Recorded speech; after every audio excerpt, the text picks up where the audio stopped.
viewers, in this video I'm going to talk about the control of LED using a Nodemcu and MIT App Inventor using an Android phone. So here we are going to use an Android phone. Of course it may or may not have SIM card, so we don't need any network, we don't need any SIM card. Just with a working Android mobile and a Nodemcu ESP8266 we are going to build an LED control system which can be extended to even home automation.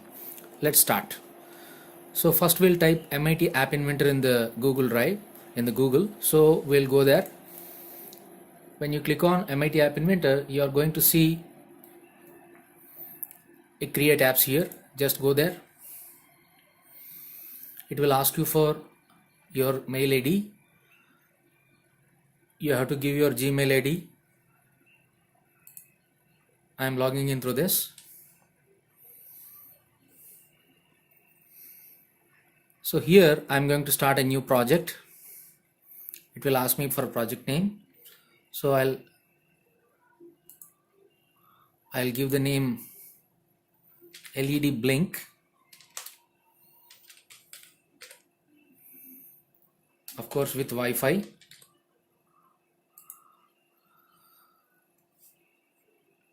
So after I create this, I'm going to get a blank screen. So here what am I going to do is I'm going to control two LEDs on the Nodemcu. For that I need 4 buttons. So one button is for on of first LED, similarly for off second button. So like that, to control 2 LEDs I'm going to use 4 different buttons. So for that I need a layout. So in this layout I'm going to take a table arrangement. So this I'm going to drag here. So in this table I'm going to use 2 columns, and width is fill parent, so I'm going to use the entire space, and 2 rows are sufficient. So here I'm going to bring buttons. Of course you can add even the logo or any others to the interface, so I'm not going to do that. I'm going to add 2 buttons, button 1, next one button 2, and similarly button 3 and button 4. So 4 buttons I'm going to use. So let me give some names.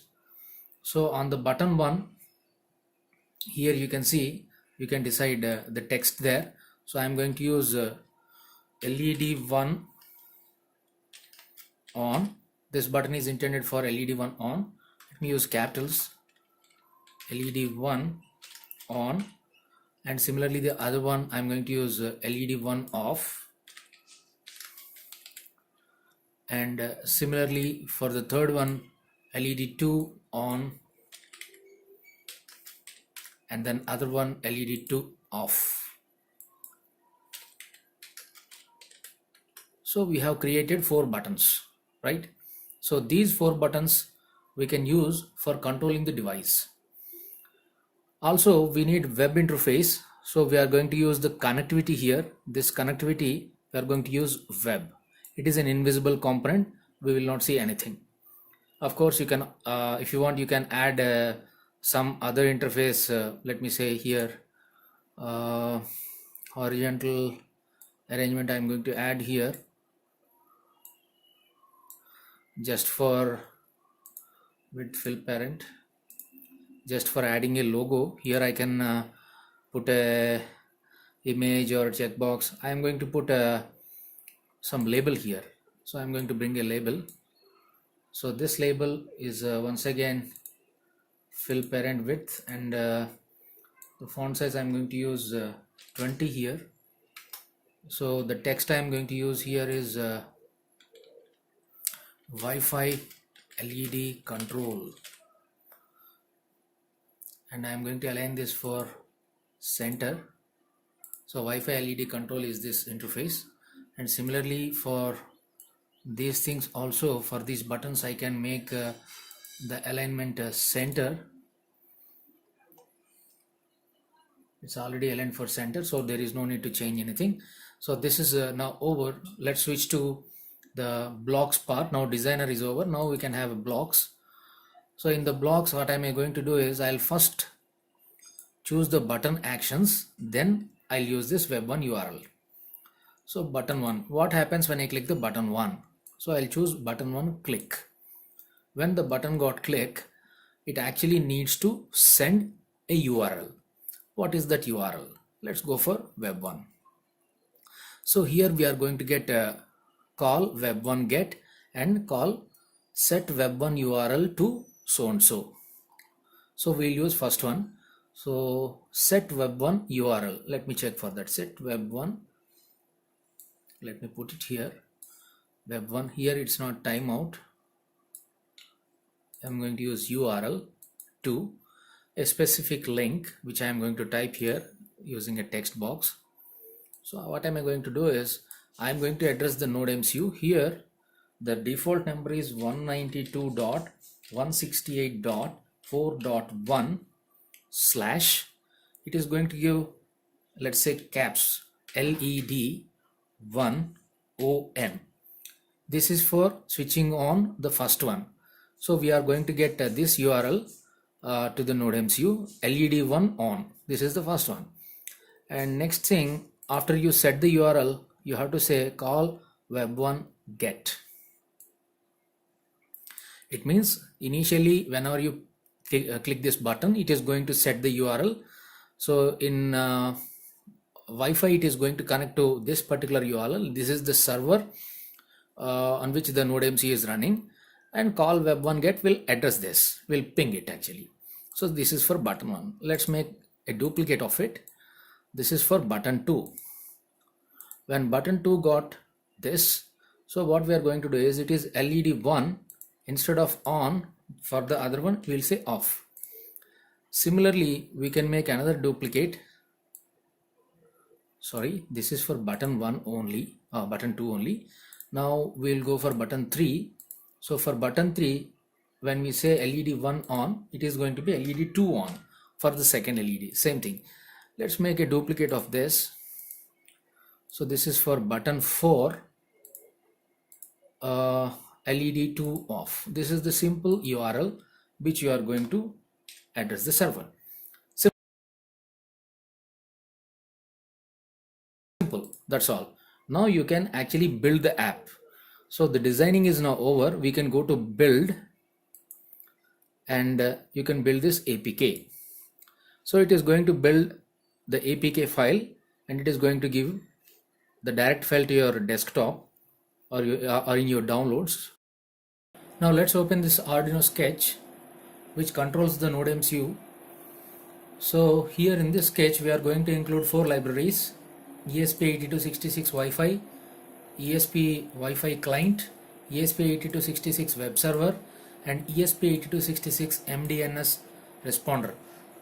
So these 4 libraries we are going to use, and in this sketch we are going to configure the ESP8266 Nodemcu as a software access point as well as server. So it is going to act both as a server with some IP address, and also it is going to provide you software access point, right? So we are declaring an object MDNS responder as MDNS. This is only for improving the speed of communication between the Nodemcu and the mobile, the Android which we are using. It speeds up, right? Multicast domain name service responder, MDNS responder.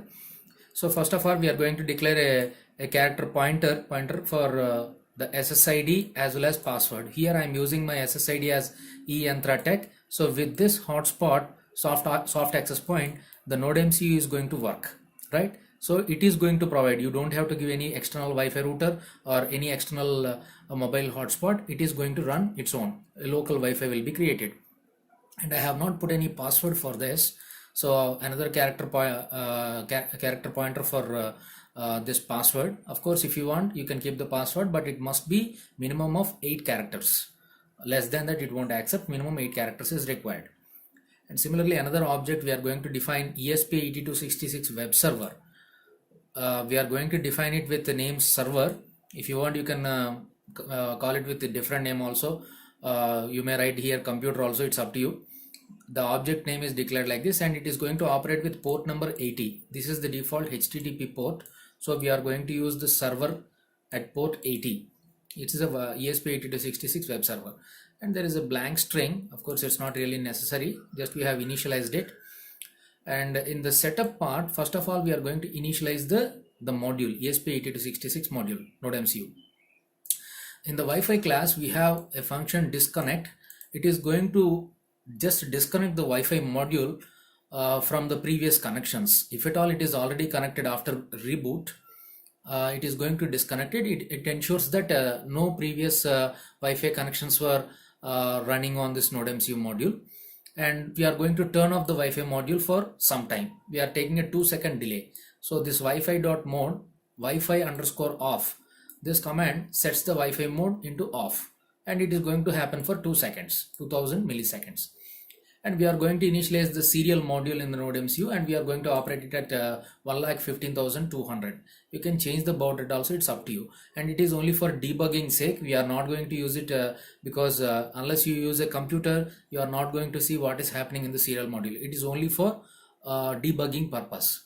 And then we are going to start the software access point. See, we have disconnected the Wi-Fi because we don't know in previous upload whether the Nodemcu was configured as a Wi-Fi access point or it is searching for some other network. So to avoid this problem, we are simply cleaning the previous Wi-Fi credentials. Now we are going to start freshly with some software access point, SSID and password, which we have already given earlier. The pointers are already given. So it is going to operate with eYantra Tech without any password. It's an open network. Next, we are going to have IP address for this server. See, we are using IP address. So this is an object which is defined as a server IP, and it is going to be Wi-Fi.soft AP IP. So soft access point IP address. See, generally this is going to return 192.168.4.1 by default. It is not going to give any other. If you want, you can set it for a fixed value 10, 20, 30, under square brackets. You can put the desired IP also, but default will be this. So it is going to be the default IP address, and as I am already aware of it, I am saying this. But for the first time, if you want to know, you have to print this serial. You have to print this IP address in serial module. Only for that purpose, we are using the serial begin. So in computer, first time you can see it prints server URL is, and it prints the server IP address. Right? We'll get the 192.168.4.1 here. And next thing, there are several Gpios. D0 to D8. So actually in this program, I have configured everyone as output. So you can see pin mode D0 output, D1 output, D2 output, like this. I have configured all the pins. If you want, you can see, I can scroll it down. So up to D8, I have defined all of them. And then digital, right? Low, etc. Every pin I have forced it to low. But remember, on Nodemcu, you have D0 and D4 pins which are connected to LEDs which are active low. Active low means when you give a low signal here to this pin, they are going to glow, and when you give a high signal to this pin, they are going to be off, right? So I have configured all the pins. Only these two pins are having the LEDs. Of course, if you are using Amica of Nodemcu, not the Lolin. On Lolin, you will not have two pins, only D4 is connected. D0 doesn't have any LED connected, right? So I'm using an Amica. So I'm using D0 as well as D4. Remaining pins I have initialized as it is my general code, but it's not necessary for this case. And then we are going to check whether the MDNS responder has started or not. So in this MDNS object, if you start the begin, if it returns ESP8266 with this local Wi-Fi IP, then it will print this statement. Otherwise, it will not print if it is not initialized. So if the MDNS responder did not begin, then you won't get this statement. But mostly it happens. I have never seen this point skipping so far. And these are the requests, server requests. See, the requests which are given to this, which are sent to the server by clients. So our Android mobile is going to work as a client here. Our Nodemcu is a server. ESP8266 Nodemcu is a server. And we are calling the Wi-Fi web server with the name server .on. So whenever this server gets a request, see this blank slash forward slash is the root amount, is the root. Root means 192.168.4.1. So whenever you address that, you are going to get this response. So whenever you ping the server with a request 192.168.4.1, it will send server.send. After receiving this request, it processes it and it says server.send. So whoever has pinged this request to that client, it says first 200. 200 means it is the HTTP response codes. So 200 means successfully processed. 404 not found. Like that, several HTTP codes are there. If you say 200 here, it means your query has processed and it is successful. And then what are you returning here? The response content. In HTTP request, you will be having a response code, response content, and response type. So this is the content and this is the type here. So the type which we are sending is actually, it can be text or HTML. So anything can be sent, or sometimes you can write even plain also, right?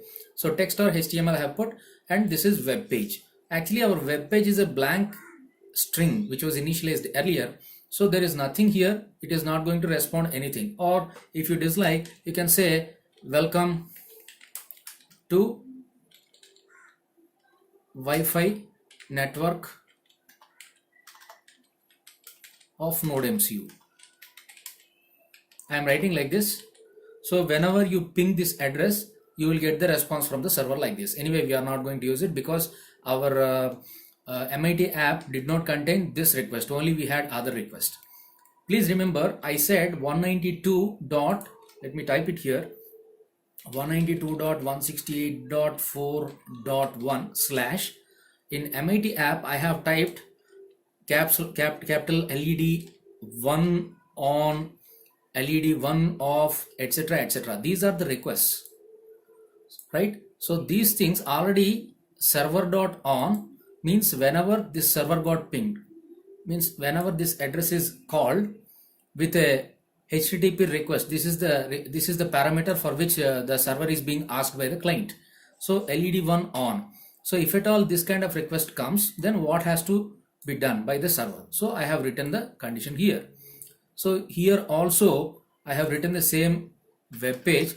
So what I can do is I can say LED 1 is on. This is the written response. So the server sends the response here, but in the app I did not include. If you want, you can include that also. When server got response, whatever you say, that also can be included in the app, right? So here LED 1 is on, I am writing. So it will simply make the D0, digital rate D0 low. So that pin it is going to force it to low, and it is taking some delay of 300 milliseconds.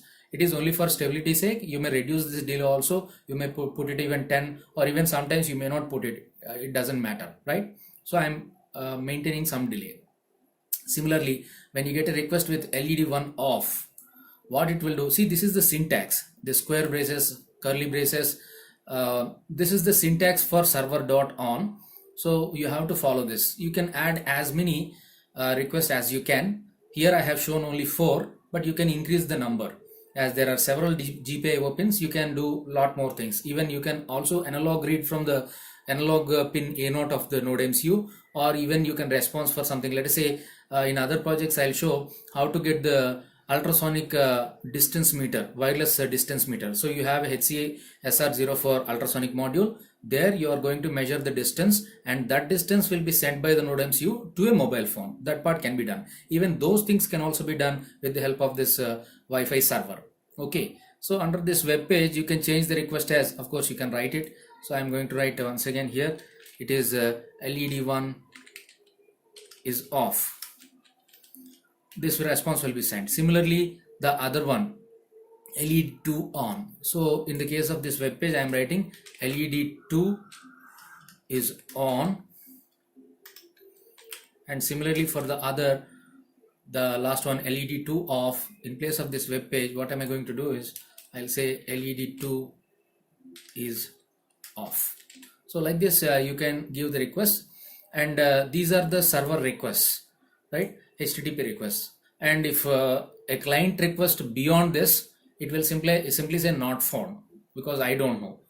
Server is given these instructions. If at all a request comes with any tag among these 4, then it will respond. Otherwise, if beyond the known things, if somebody asks another unknown request, then it will simply say I don't know, right? Okay. Now the next one is server.begin. So as it is set up, we have to initialize the server. These are the server requests, and now we are starting the server. and we say HTTP server started. And there is nothing in the loop. Loop is simple. Server, you just handle the client. The duty of server is only to handle the client. So whenever a request comes, so there, let us say if you want to get a distance from the ultrasonic sensor, then if that is the request corresponding to this, then in that case you have to write the entire ultrasonic sensor code here. Similarly, if you want to get an accelerometer reading, you have to write the corresponding code there. So there is nothing in the loop part. Everything is written in the setup part. So this is the entire code. And now I'm going to upload this code into my Nodemcu.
Saving it. Okay, I will save this LED blink Wi-Fi APK in my desktop.